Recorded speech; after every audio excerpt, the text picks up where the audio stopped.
आपने 2047 vision document पर की चर्चा पर बोलने का मौका दिया, इसके लिए मैं आपके प्रति आभार प्रकट करता हूँ। मान्यवर, चूँकि भाजपा वाले शेर बहुत पढ़ते हैं, मैं भी एक शेर पढ़ना चाहूँगा कि तू इधर उधर की बात ना कर, तू इधर उधर की बात ना कर, ये बता कारवां क्यों लुटा, मुझे रहबरों से गिला नहीं, तेरी रहबरी से सवाल है। आपने 2014 से सपने दिखाना प्रारंभ किया। जब आदरणीय मोदी जी इस देश के प्रधानमंत्री नहीं थे, मुझे याद है गोवा में इन्होंने मीटिंग किया था और वहीं से सपने दिखाना प्रारंभ किया। मानो अच्छे दिन आएंगे क्योंकि मोदी जी आएंगे, और जब हम भारत की सरकार में आएंगे तो हर गरीब के खाते में 15-15 लाख रुपया भेजने का काम करेंगे। क्या वो विजन 11 साल में पूरा हुआ? डबल इंजन की सरकार है, आज तक तो पूरा नहीं हुआ मान्यवर। तो ये लोग सपनों के सौदागर, सपने दिखाने का काम करते हैं, उसको पूरा करने का काम नहीं करते। 2047 का विजन डॉक्यूमेंट लेकर आए हैं। शायद इनको पता नहीं है कि दलित, पिछड़े, आदिवासी, अल्पसंख्यक आज इतना प्रताड़ित हैं और वो अपनी भूल स्वीकार कर रहे हैं कि अब दोबारा इनको मौका देने का काम हम लोग नहीं करेंगे। तो ना नौमन तेल होगा, ना राधा नाचेंगी। जो ये आपके मुंगेरी लाल के हसीन सपने हैं। इससे दुर्भाग्य क्या होगा कि आपकी सरकार में मंत्री थाने पर धरना दे रहे हैं। इस पे दुर्भाग्य क्या होगा कि विधायक थाने में धरना दे रहे हैं। इससे दुर्भाग्य क्या होगा कि पिछड़े विधायक को सत्ता पक्ष के जो सीएम साहब हैं उनकी जात का एक अदना सा आदमी मारने का काम करता है। तो दलित, पिछड़े, आदिवासी ठगा महसूस कर रहे हैं, अब आपके झांसे में फंसने वाले नहीं हैं। आज पीडीए के लोग जेलों के अंदर ठूस दिए गए हैं, क्या वही अपराधी हैं? हमारे राष्ट्रीय नेता आदरणीय अखिलेश यादव जी ने बार बार कहा, लगातार कह रहे हैं कि कौन यहां पर गुंडा है, टॉप 10 की सूची जारी करो, लेकिन सरकार ने आज तक टॉप 10 की सूची जारी करने का काम नहीं किया। एक तरफ संविधान की कसम खाते हैं और दूसरी तरफ इनके विभाग के मंत्री जाति के हिसाब से शासनादेश निकालने का काम करते हैं। इससे दुर्भाग्य क्या है? ये प्रदेश का क्या हाल है? ये हिंदू हिंदू की बात करते हैं। हिंदू, शायद हिंदू धर्म इतना अच्छा होता तो बाबा साहब अंबेडकर को यह ना कहना पड़ता कि मेरे बस में नहीं था कि मैं हिंदू धर्म में ना पैदा हूं, लेकिन मेरे बस में मैं है कि मैं हिंदू धर्म में मरूंगा नहीं। जो है हिंदू धर्म में इतनी असमानता है मान्यवर। जाए बाबा साहब अंबेडकर जी को हम लोग जो है आभार प्रकट करना चाहेंगे कि बाबा साहब अंबेडकर जैसा व्यक्तित्व का धनी व्यक्ति इस देश में पैदा हुआ, जिसने आजादी के पहले ही वोट का मसौदा तय करने का काम किया। मान्यवर, आपको पता होना चाहिए कि 24 सितंबर 1932 को पूना की यरवदा जेल में गांधी जी, नेहरू जी और बाबा साहब अंबेडकर के बीच में वोट का मसौदा तय हो गया था कि भारत देश में सबको एक वोट का राइट होगा, भारत आजाद होने जा रहा है। ये बाबा साहब की देन है, किसी और की देन नहीं है। और शायद बाबा साहब अंबेडकर जी ना होते तो इस देश में आज तक दलित, पिछड़े, आदिवासी, अल्पसंख्यक को वोट का अधिकार न मिला होता। मान्यवर, बाबा साहब की वोट की बाध्यता को देख करके, चूंकि वोट लेना है तो फिर सबकी बात करेंगे, लेकिन क्या हाल है दलित, पिछड़े, आदिवासी, अल्पसंख्यक का? जब से भारतीय जनता पार्टी की सरकार आई, अन्याय, अत्याचार, भ्रष्टाचार कब बोलबाला है? लोग पीड़ित हैं। उनको मजलूम बनाया जा रहा है, आर्थिक कमजोर बनाया जा रहा है। मुझे तो गिरधर की कुंडलियां याद आती हैं कि जाति धन धरती हरी ताहि न राखो संग, जो संग राखे ही बने तो करी राख अपन। आज इन लोगों को अपाहिज बना दिया गया, केवल मुखौटा है। लोक निर्माण किसके पास है? यहां पर बिजली किसके पास है? किसके पास है? नगर विकास किसके पास है? स्वास्थ्य किसके पास है?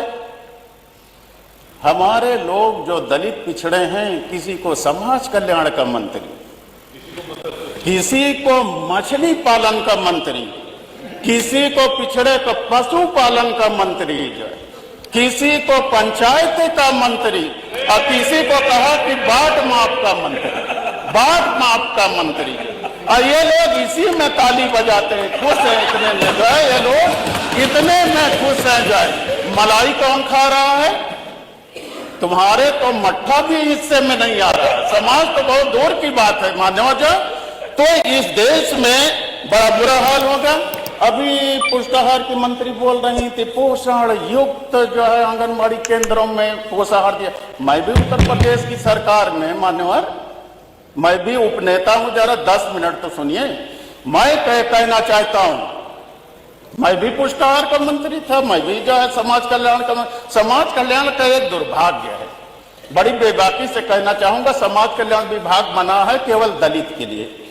बीएसपी की सरकार में मैं समाज कल्याण मंत्री, समाजवादी पार्टी की सरकार में अवधेश प्रसाद समाज कल्याण मंत्री, और भाजपा की सरकार में कभी जो है वो हमारे जो है शास्त्री जी, और कभी असीम अरुण जी। दुर्भाग्य है। क्या ये दलित पिछड़े आदिवासी अच्छा विभाग संभालने लायक नहीं है होते क्या? ये नजरिया बदलना चाहिए। मानो नहीं करेंगे, केवल मुखौटा बनाकर दिखाने का काम करेंगे। आज लोग ठगे जा रहे हैं, पूरे प्रदेश में गुंडा राज चल रहा है, थाने बिक रहे हैं मान्यवर। आज राजस्व में क्या हाल है? अधिकारियों के घूस का स्वर्णिम काल चल रहा है पूरे प्रदेश के अंदर। आज किसान आत्महत्या कर रहा है, उसके अपनी बेटी के शादी के लिए पैसा नहीं। आज स्वास्थ्यशालाओं का हालत जो है, सेवाओं का बुरा हाल है मान्यवर उत्तर प्रदेश के अंदर जो है। तो ये क्यों सपने दिखाने का काम कर रहे हैं? जनता जान चुकी है। बिजली में भयंकर लूट मची है मान्यवर जाए। आज स्कूल बंद हो रहे हैं, तो इसका दोषी कौन है?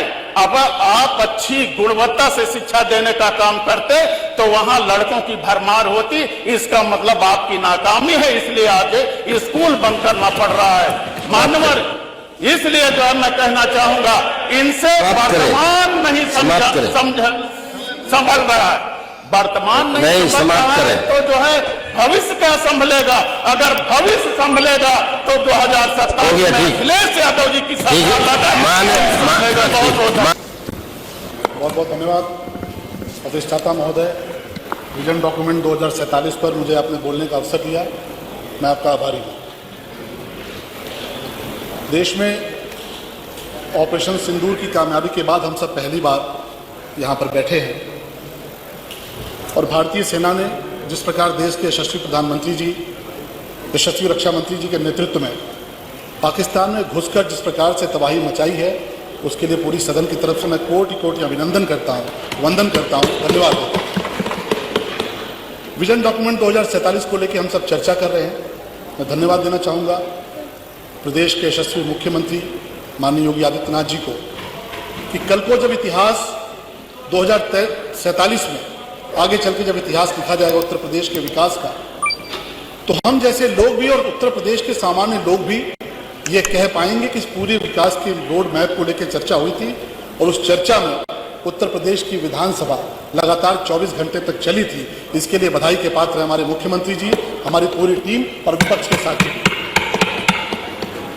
अधिष्ठाता महोदय, मैं सुन रहा था अभी, बहुत वरिष्ठ सदस्य हैं इंद्रजीत सरोज जी, मुझे बड़ी पीड़ा हुई हिंदू धर्म के बारे में जिस प्रकार वो टिप्पणी करके गए। यह स्वीकार है महोदय, हर किसी को मौका मिलता है, और खासतौर पे हमारे विपक्ष के साथी, उनको तो जैसे मौके की तलाश रहती है कि हिंदू धर्म के बारे में कुछ भी अनाप शनाप बोल सके। एक दल ने जब देश में सत्ता संभाली, हिंदू आतंकवाद की फर्जी कहानी कर दी, साध्वी प्रज्ञा के साथ क्या क्या अत्याचार किया, कर्नल पुरोहित के साथ क्या क्या अत्याचार किया, साधु संतों के साथ क्या क्या अत्याचार किया, और उसका खामियाजा, उसका पाप ऐसा भुगतना पड़ा कि देश की जनता ने दिल्ली में भी और लखनऊ में हमेशा के लिए विपक्ष में बैठा दिया, और इसके बावजूद अभी तक चेते नहीं है। मैं सुन रहा था इंद्रजीत सरोज जी को, अरे अगर आपको लगता है कि आप इतना ही बोल सकते हैं तो जरा किसी और मजहब के बारे में बोलकर देखिए कि हिंदू धर्म सहिष्णु है, हिंदू धर्म बहुत उदार है। आप आते हैं कुछ भी कह के चले जाते हैं। मैं तो आदरणीय माता प्रसाद पांडे जी को सुन रहा था कि शायद ये टोकेंगे, हमारे पंडित अमिताभ वाजपेयी जी, आप कैसे सुन लेते हैं? हिंदू धर्म पर जिस प्रकार की टीका टिप्पणी वो करते हैं। आपने रामचरितमानस जलवाई, आपने डेंगू का, आपने मलेरिया का, अरे बैठो भाई सुनो, आपने हिंदू धर्म को बार बार हमला करने का प्रयास किया, लेकिन किसी और मजहब के बारे में अगर बोला होता तो कन्हैया लाल बना दिए गए होते। ये आप नोट कर लीजिए। ये हिंदू धर्म में जो इतना उदार है, और आप बार बार बात करते हैं दलितों की, पिछड़ों की। आप कैसे भूल जाते हैं अयोध्या के मोहित खान को? अयोध्या का मोहित खान आपको याद है कि नहीं याद है? जिस मोहित खान ने दलित बेटी के साथ, जो कि नाबालिग बच्ची थी, जिसको यह भी नहीं पता था कि दुनियादारी क्या होती है, उस दलित बेटी के साथ, दलित बच्ची के साथ बार बार बलात्कार किया गया, बार बार अत्याचार किया गया, बार बार गुनाह किया गया। और उस दलित बच्ची को अगर किसी ने न्याय दिलाने का काम किया तो उत्तर प्रदेश के यशस्वी मुख्यमंत्री आदरणीय योगी आदित्यनाथ जी ने किया। आप तो उसके आंसू पोंछने भी नहीं गए, आपके अयोध्या के सांसद तो उससे मिलने भी नहीं गए। समाजवादी पार्टी के लोग ये जानते हुए कि दलित बेटी के साथ बलात्कार हुआ है, वो नाबालिग बच्ची थी, उसको पता भी नहीं कि उसके साथ क्या हुआ। जब डॉक्टर के पास गई, डॉक्टर ने बताया कि बच्ची प्रेग्नेंट है, तब ये पता चला कि उसके साथ इतनी बड़ी हैवानियत हुई है। लेकिन सामने हैवानियत करने वाला हैवान मोहित खान था, इसलिए समाजवादी पार्टी खामोश हो। आप नाम देख के, अपराधियों का नाम देख के, गुनाहगारों का नाम देख के आप तय करते हैं कि आपको किसके साथ खड़ा होना। प्रतापगढ़ के भीतर दलित बेटी की हत्या कर दी जाती, हत्या करने वाला कट्टरपंथी है, समाजवादी पार्टी खामोश हो जाती। और इसलिए हम कहते हैं कि उत्तर प्रदेश में जाति और धर्म देखकर कोई कार्रवाई नहीं होती। जो बेगुनाहों पर गोली चलाता है, उत्तर प्रदेश में योगी जी के राज में वो गोली खाता है, उसको मिट्टी में मिलाया जाता है। और इसलिए मानो आज जिस विषय पर हम लोग चर्चा कर रहे हैं, मैं बड़े गर्व के साथ आज कह सकता हूं कि हम लोग देवरिया से चलते थे और लखनऊ राजधानी तक आने में हमको 7-7 घंटे लग जाते थे, 8-8 घंटे लग जाते थे। आज हम बड़े आराम से अपने देवरिया से निकलते हैं, गोरखपुर लिंक एक्सप्रेस वे पकड़ते हैं, पूर्वांचल एक्सप्रेस वे पकड़ते हैं, और माननीय योगी जी की सरकार की कृपा है कि 3.5 घंटे के भीतर देवरिया से चल के हम लखनऊ पहुंच जाते हैं। उत्तर प्रदेश आज एक्सप्रेस वे प्रदेश के नाम पे जाना जा रहा है। ये इतनी बड़ी कामयाबी है कि जिस उत्तर प्रदेश में लोग एक एक एक्सप्रेस वे के लिए तरसते थे, आज उत्तर प्रदेश में 22 एक्सप्रेस वे की तरफ हम बढ़े हैं। इतना ही नहीं मानने वाला, गोरखपुर से हम लोग कई बार दिल्ली जाना होता था, रेलगाड़ी पकड़ते थे, बाई रोड जाते थे। आज उत्तर प्रदेश की यशस्वी सरकार ने वो व्यवस्था दी है कि हम लोग देवरिया से निकलते हैं, 40 मिनट में गोरखपुर एयरपोर्ट पर आते हैं, और गोरखपुर एयरपोर्ट से हमें फ्लाइट मिलती है, हम 45 मिनट के भीतर दिल्ली पहुंच जाते हैं। ये योगी जी की सरकार की देन है। ये बदलता हुआ उत्तर प्रदेश है। माननीय प्रधानमंत्री जी ने जिस विकसित भारत की परिकल्पना की है, उसके साथ अगर कोई कंधे से कंधा मिलाकर चल रहा है, वह उत्तर प्रदेश है, तेजी से बढ़ता हुआ उत्तर प्रदेश है। मैं सुन रहा था भाई संग्राम जी को, बड़े चिंतित थे, विद्यालयों को लेकर बड़े परेशान थे। संग्राम भाई, आपने संस्कृति स्कूल, आपको याद होगा, और नहीं याद होगा तो मैं याद दिलाना चाहता हूं। उत्तर प्रदेश की राजधानी में एक स्कूल की स्थापना की गई। दिल्ली में बहुत बड़ा स्कूल है, संस्कृति स्कूल। उस स्कूल की खूबी यह है कि वहां केवल IAS अफसरों के बच्चे पढ़ते हैं।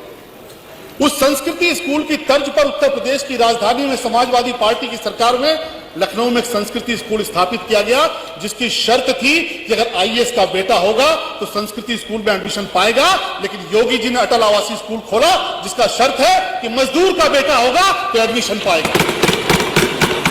ये अंतर है आपकी सोच का, हमारी सोच। आप संस्कृति स्कूल आगे लेकर बढ़ते हैं, जिनके पीछे पूंजीवादी हैं, जिनके पीछे नौकरशाह हैं, जिनके पीछे बड़े बड़े लोग हैं। आज माननीय योगी जी की सरकार संस्कृति स्कूल की जगह जगह अटल आवासीय स्कूल बना रही, मुख्यमंत्री कंपोजिट विद्यालय बना रहे।